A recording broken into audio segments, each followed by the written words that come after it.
Greater નોઈડામાં દહેજ માટે પત્નીને જીવતી સળગાવી દેનારા વિપિન ભાટી નામના શખ્સે પોલીસના સકંજામાંથી નાસવાનો પ્રયાસ કર્યો. આ દરમિયાન પોલીસે તેને પગમાં ગોળી મારવાની ફરજ પડી હતી. વાત એમ છે કે છેલ્લા ઘણા સમયથી વિપિન ભાટી તેની પત્ની નિક્કી પાસે દહેજની માંગ કરતો. આ પેટે નિક્કીએ 36 લાખની ચૂકવણી ના કરતા વિપિને 21 ઓગસ્ટના રોજ તેને માર મારીને જીવતી સળગાવી દીધી હતી.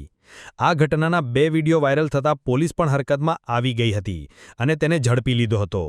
પોલીસે શનિવારે સાંજે તેની ધરપકડ કરી હતી. પોલીસ તેને કોર્ટમાં લઈ જતી હતી ત્યારે તેણે એક પોલીસ અધિકારીની પિસ્તોલ છીનવીને નાસી છૂટવાનો પ્રયાસ કર્યો હતો. इस सूचना पर तत्काल पुलिस ने सुसंगत धाराओं में मुकदमा पंजीकृत किया था और आरोपी पति को गिरफ्तार किया था. आज रिकवरी के लिए उसे थाना कासना पुलिस ले आई थी. जिस फ्लेमेबल पदार्थ से उसने अपनी पत्नी को जलाया था उसके बॉटल की रिकवरी के लिए यहाँ पे ले आए थे. रिकवरी के दौरान वो एक दरोगा को पिस्टल छीन कर भागा और पुलिस पे जान से मारने की नीयत से फायर किया. पुलिस की जवाबी कार्रवाई में उसके पैर में गोली लगी. घायल को तत्काल जो है इलाज के लिए अस्पताल भिजवा दिया गया है. आगे की कार्रवाई प्रचलित है. હાલ તેને હોસ્પિટલમાં સારવાર હેઠળ છે.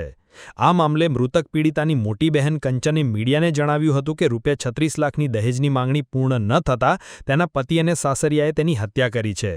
છેલ્લા ઘણા સમયથી તેઓ મારી બહેનની દહેજ માંગીને હેરાનગતિ કરતા હતા. નિક્કી પર તેના બાળકોની સામે જ અત્યાચાર કરાઈ રહ્યો હતો.